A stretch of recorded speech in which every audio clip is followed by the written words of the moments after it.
welcome to the NorthWoods Church Matters podcast. My name is Matt. I'm the worship pastor here, and I'm here with our lead pastor, Bobby Pell. Truth. And we're going to talk about some NorthWoods news, some NorthWoods stuff, all the hot tea on everything you wanted to know about what's going on here at NorthWoods. So let's start on the thing that's on the top of everybody's mind. What's the update on the building project? Yeah. So to be honest, compared to lying,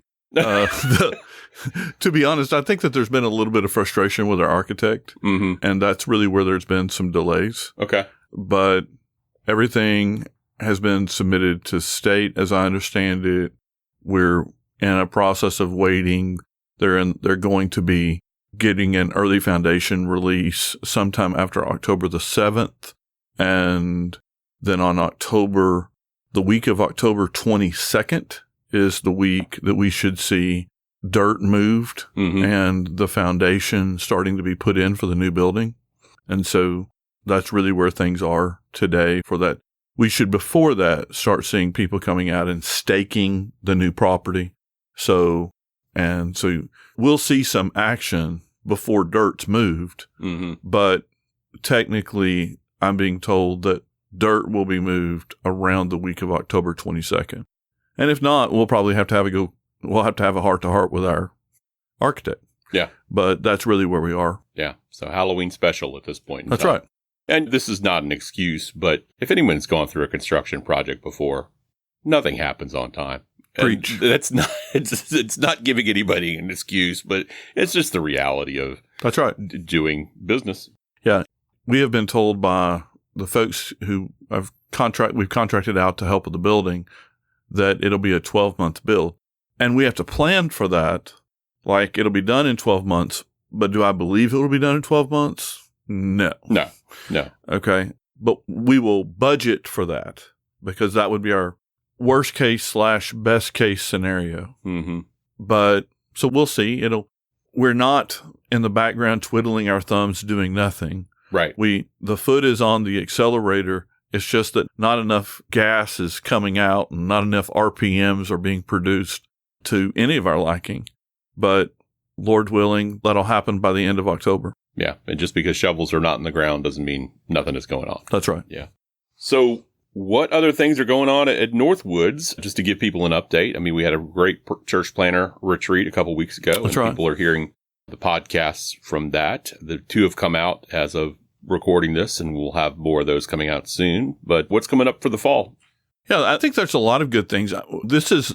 I'll use Southern Baptist language for a second. We just now finished our annual church profile, which basically means from September to August, you count attendance, you count baptisms. How are you with offerings and missions? And all of that just really becomes an encouragement to me, because if you compare our annual church profile for this year to where we were a year ago, our baptisms are up. We baptized 39 people in the last 12 months. And Matt, that's a big deal. It is a big deal. I mean, good things are happening at NorthWoods. Yeah, that's right. Yeah. 12 months ago, I think our average attendance was 485. Our average attendance that we turned in this year was 539. 2 out of the last 3 weeks, the attendance has been over 600. I mean, the Build, Grow, Send campaign is raising funds for the new building. I think the last that I saw, the total is over $760,000 have already come in. Which is great. Yeah, it really is. We should be encouraged by that. I think that to be honest, the only quote unquote bad news is our budget, our regular offerings is just slightly below budget, which like in a normal year for NorthWoods, we're really never below budget. Right. So there have been some oddities there, but like NorthWoods Church is just, there's a lot of really healthy things that are happening. There's 86 relationships that we know of, people discipling one another. Just overall, I've been very encouraged. The church planning weekend. That was great. It really was. That's something that never happened in the life of our church. It allowed us to be able to meet these church planners, to give them rest, but also be a blessing to them. But to the same degree, it allowed our church to connect with them and see them and hear about them and hear their stories. And I think that was a big deal. Mm-hmm. So I'm excited about that. Yeah, me too. That's really great. And praise the Lord, we're not in a church where offerings are slightly off and you're going to preach a tithing sermon on Sunday. That's usually in a traditional Southern Baptist church when you know the money's off, as the pastor gets up and preaches that ants and savings. I have just now told you everything I'm going to tell you about the offerings being off. Okay. Praise God. So no sermons, no phone calls. Yeah, that's right. I mean, because it just it is what it is. Yeah. And so, because it's not a situation where NorthWoods isn't being generous. Mm-hmm. NorthWoods is being generous. It's just that, well, I mean, just like you have to build a building, you also have to continue with your ministries. Yeah. And I think our congregation understands that. Yeah. So the next big holiday is Christmas. What are we doing around that time? Well, my gut says we're going to have Christmas Eve service. I think we are. Yeah. We'll have Christmas Eve service. We'll probably have 2 of those again. That's right. It's not it was on a weird night last time. Was it? It was on Sunday. Sunday night. Yeah. So we had 2 Sunday morning services and then 2 Sunday evening services. Yeah. And then on Christmas Day, we were comatose. If you were the pastor, you walked around with your eyes barely open. Yeah. That's right. Yeah. I think I drove to Louisville that night afterwards. Yeah. Yeah. On your way to Virginia. On our way to Virginia. Yeah. So when is it this year? It's on Tuesday, I think. Tuesday. Yeah. So we'll have 2 Christmas Eve services and then we'll have a service after that. We're doing a kids choir for Christmas. So that'll be fun. Yeah, that'll be fun. It's going to be the Sunday before the Christmas Eve services. So there's information that's out on the webs and on church teams and things like that. Yeah. We've also got a lot going on in student ministry and women's ministry and men's ministry and all the things. So if you want to stay up to date with things, look on Church Center, the app, download that, look at that, and that's always going to keep you up to date with everything going on here at NorthWoods. Now, this is a time, and I recognize that the podcast will come out podcast maybe come out next week? Yeah. Okay. Yeah. The podcast is probably going to come out literally days before our elder retreat. Mm-hmm. And if you're listening to this between now and October 4th and 5th, I would just really encourage you to pray for our elders. Mm-hmm. And our elder retreat for me, it's a big deal because it gives direction for where we're going to go the following year. I don't sit off to the side and wring my hands to figure that out. I don't go up on a mountaintop and come down with my face shining. With a big beard. That's right, with a big beard. You do look like Charlton Heston a little bit. Thanks. I appreciate that. That's a compliment. Yeah. But, I'm grateful to be able to serve along other godly men and being able to sit down and help us determine where we're going to go and what's the direction of the church. And so I do look forward to those things. And I would just encourage you to pray for those elders as they meet. And even if you're listening to this after the 5th, be praying for your elders, that they would be men of integrity and men who follow Jesus and men who have wisdom and discernment to understand what they should be doing in life and the direction that they should be encouraging the church to pursue. Yeah. Yeah. Good. All right. So here's some fun questions. So we had a new member that asked us some questions as a result of the Church Planter Weekend. Yeah. And these were great questions. And so we wanted to ask these and talk about these because we are a Southern Baptist church, which makes us a little bit different than how other churches do missions. And our missions is actually different from how we normally do it due to the Build, Grow, Send campaign. So we'll have to talk about it in the context of that. But what does it mean for NorthWoods to support a church plant or a missionary? What does that actually look like? Yeah, and so I want to distinguish here if we are what I would call a sending church of a church plant or if we're a partnering church of a church plant. So all of the plants that came here for Church Planter Weekend, these were churches we've partnered with. Mm-hmm. There is a different level, if I could say that we're a sending church. We were a sending church for Center of Hope when it started. There were 9 different churches that so far in the history of our church that we've been a sending church of. And to give you an idea, using a different analogy, that's when you're the mother of the church. Right. A partner, I use the analogy of a partner's like you're an ant. You have a voice, but it's not as big as the mother's voice. Mm-hmm. And so for the churches that we had for Church Planter Weekend, we're a partner, we're the ant, we give money mm-hmm. and we coach. We every now and then attend their services. So Chris McCormick in Brownsburg, we've been to his service Brad McOwen, we've been to his service. We can go to multiple of the churches, the church plant in Utah. We've been to their services. Myron and Miriam Kalk went on behalf of our church and themselves to go to Lithuania and visit that service and to give counsel to them. And I think Lithuania, actually, that plant is the only plant that we're not faithfully financially giving. Mm-hmm. But all of the other plants, we give money, we give coaching, and we give some physical presence. When you're the sending church, you add on top of that, you may be sending people. You may be sending people who leave your church to go help that church get started. You're also sending administrative help. Their payroll would come through your church. If they have leadership questions, they're going to ask you first. Mm-hmm. They're not asking you second. You're the mama. They're coming back to you to ask those questions. Yeah. So I hope that helps. Yeah. So how does one support missions financially here at NorthWoods, and recognizing this is a little bit different time period than normal because we're in a building campaign. That's right. And what we've decided to do with the building campaign. So maybe start with what we normally do and then how we're doing it right now. Yeah. So before our capital fundraising campaign, every year in November, we had a missions offering. Mm-hmm. And that missions offering, a portion of that missions offering would go to church planting and church planting endeavors. And for that matter, helping send our church planting, not just simply church planting, but our mission teams that would go out around the world to Ecuador, to Ireland, to Puerto Rico. So if you were a member of our church and you wanted to go on one of those trips, our church subsidizes that cost, and it came from the missions offering. Another piece that is still happening is, I believe it's 4% of our missions offering that comes, or 4% of our general fund every week goes to missions, the NorthWoods missions. And so I believe we're somewhere around 12% right now of our total amount goes to missions. But 4 of that comes to it's a NorthWoods mission designated line. Mm-hmm. And that's there.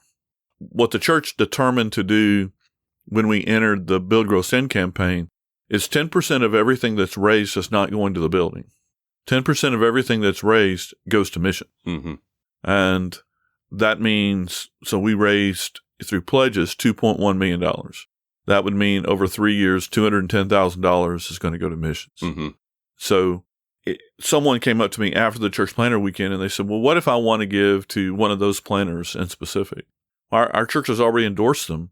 Just feel free. Right. Yeah. We would love that. You want to give them a gift or tell them you're praying for them or write correspondence to them? That's right. Knock yourself out. That's right. Yeah. That's right. And we would be more than happy to help. I mean, you can give a designated gift to Stephen Love in South Bend. Yeah. You can give a designated gift to these folks, to Peter and Peyton Kerrigan in Ireland. Mm-hmm. If that's what the Lord has put on your heart, we have the mechanism to be able to do that. Yeah. So 3 ways right now you can give to missions. 1, you can just give your regular offering. That's right. And it's just almost, I hate to say like taxes, but you pay a fee and there's a certain amount that comes off. That's right. And so 4% of that goes to missions. So whenever you give to our regular offering, some of it's going to missions. The second is give to our building fund. That's right. 10% of that is going to missions. And if you want to give a dedicated gift to a missionary, you can do that through us as well. That's right. Let us know and we'll make it happen. So lots of different options for you there. How do we figure out how much we're going to give to a church plant every year? Yeah, I think that's a great question. What we try to do with all of the plants in Indiana, so every one of the plants in Indiana are the North American Mission Board has assessed them, and they have passed assessment. Every planter passed assessment. Mm-hmm. The North American Mission Board gives an amount of money for them. This is very different than the International Mission Board. The International Mission Board, when you get money, you're fully funded. Mm-hmm. North American Mission Board, they'll give you anywhere between $1,000 and $2,000 a month. Mm-hmm. So the expectation is you're going to go raise funds. Right. We're one of the people that they can come and raise funds with. What we try to do is match what the North American Mission Board does. Right. And we also try to give the same length the North American Mission Board gives. Mm-hmm. So if it's for 3 years, we do 3 years. If it's 4 years, we do 4. If it's 5, we do 5. Yeah. And that doesn't work for Ireland because that's not North American Mission Board. Mm-hmm. But we try to do something similar. Yeah. So the same amount of money that we're giving really here in the States, it's between $1,000 and $2,000 a month normally. And we give that to all of these missionaries. But that's how we came up with a number. Yeah. So for those that are not in the SBC lingo, I mean, we have multiple major organizations that serve collectively Southern Baptists. One of those is the North American Mission Board, which is in charge of sending and then helping out our missionaries here in North America. And then the International Mission Board, which is sending missionaries everywhere else.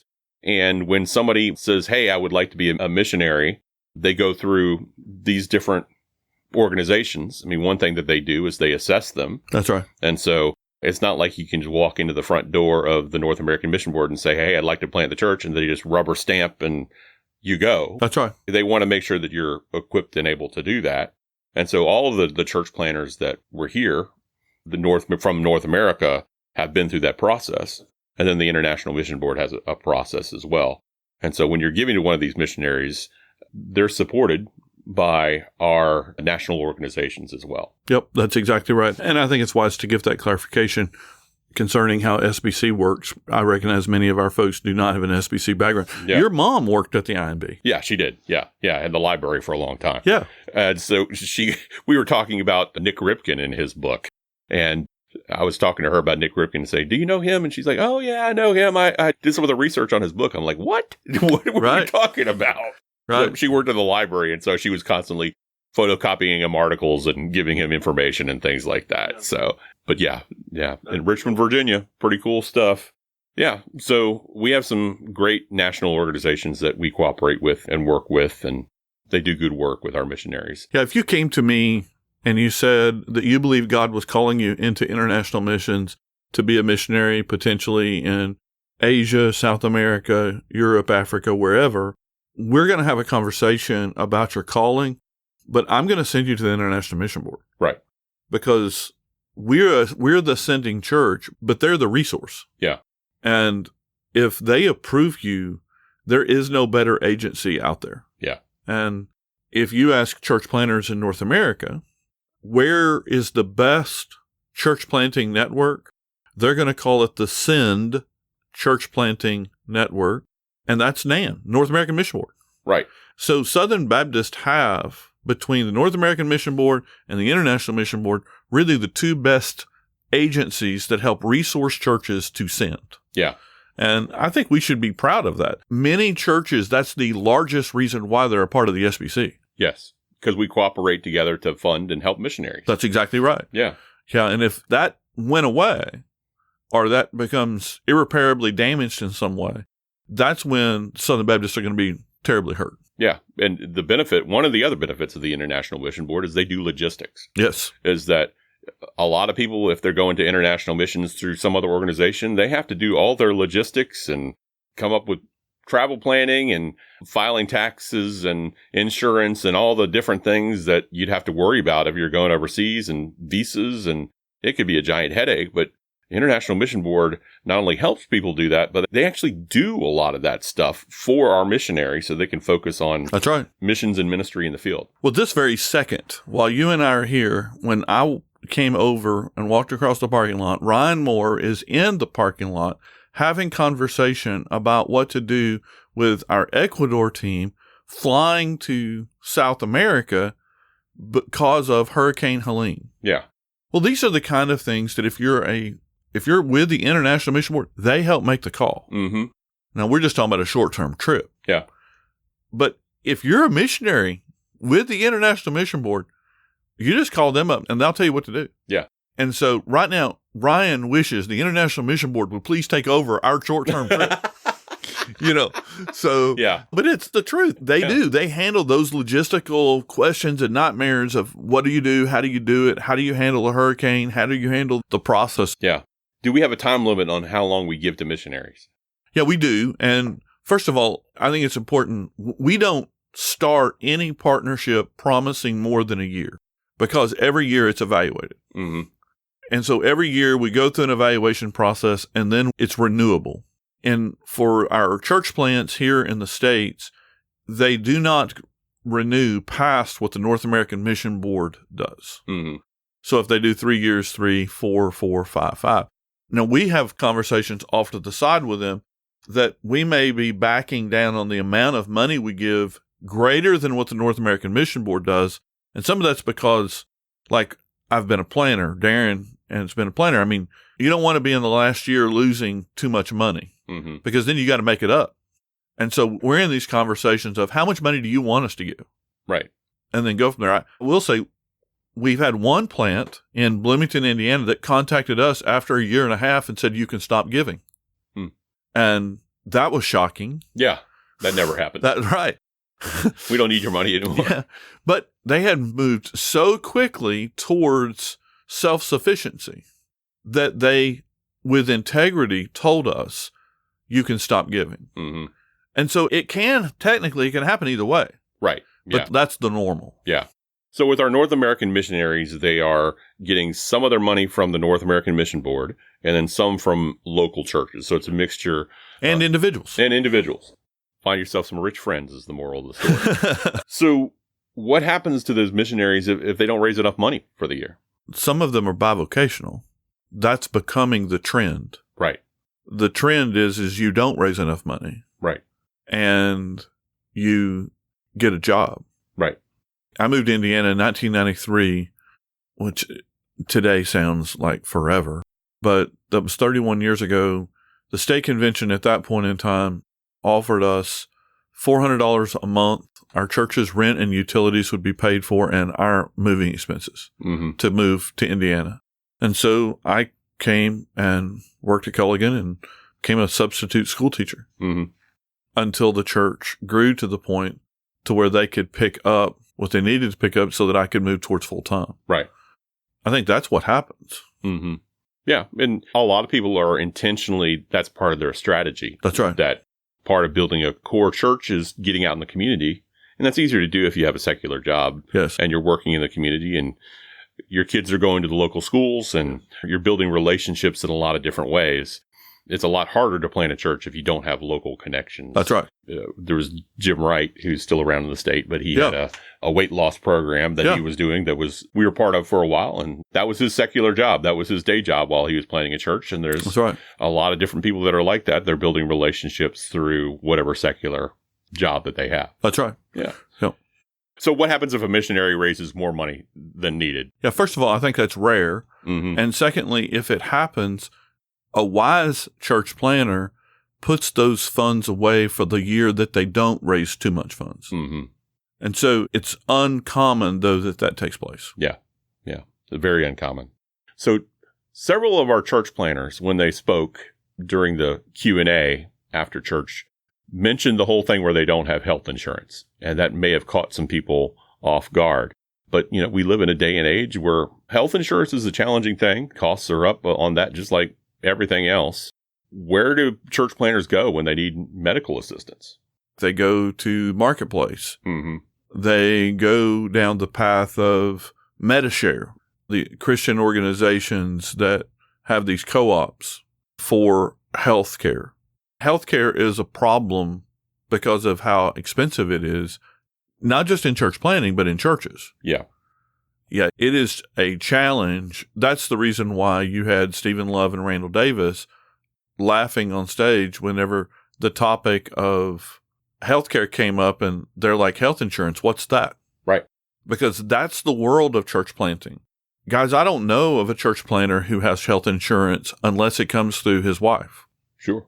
Yeah. Pastors in many areas don't have health insurance. That's right.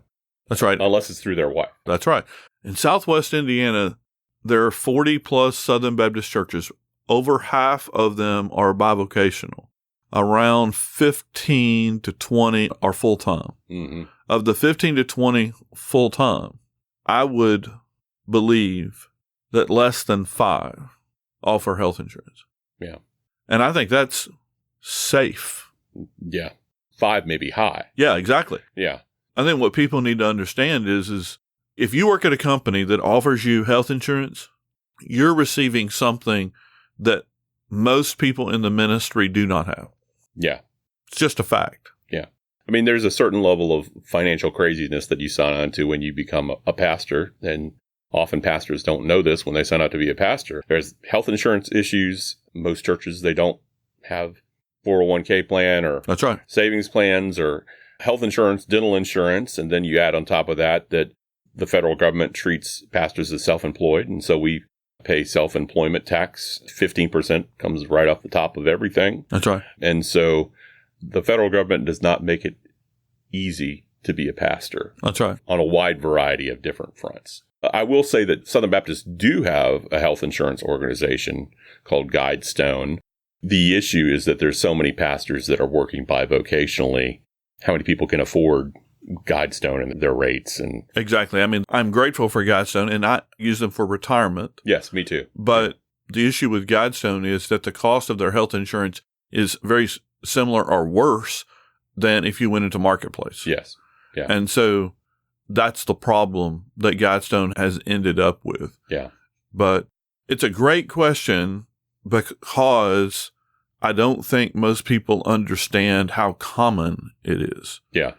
There's no easy answer to this. Mm-hmm.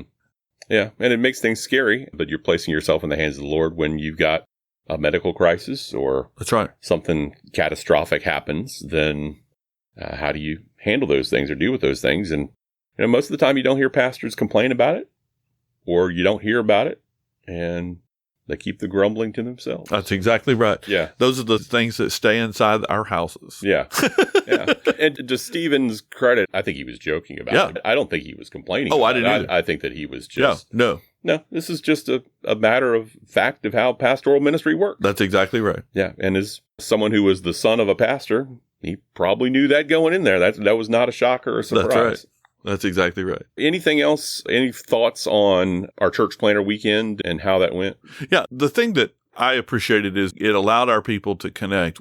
We had to make a decision, strategic decision. Is the weekend for the purpose of getting our people to connect, or is it to be a blessing to the planter? Because if you're always on, it's not restful. Right. Yeah. We made a decision to give them rest and be a blessing. Mm-hmm. And we're very grateful for how people have connected both through the podcast as well as they connected on that Sunday. Mm-hmm. But I really want you to see these people as the military special services, the military Navy SEALs. See these guys as doing frontline work for the sake of the kingdom of God, because that's how I view them. Yeah. They are doing hard work in hard places, and they should be commended for that, honored, and prayed for. Yeah. Their families should not be lost in the midst of our minds as we go to the Lord. And my hope is you'll pick up one of those little booklets of the missionaries that we have out of NorthWoods, and you'll regularly pray for these folks. Yeah. John Layton, I know, is going to be looking to plant here locally. He and his wife Cheyenne. We met with another couple just a couple of weeks ago who are also looking to plant, who would be moving here. And so I would just say, as you meet these planters, connect with them, get to know them, and pray for them. Mm-hmm. Very good.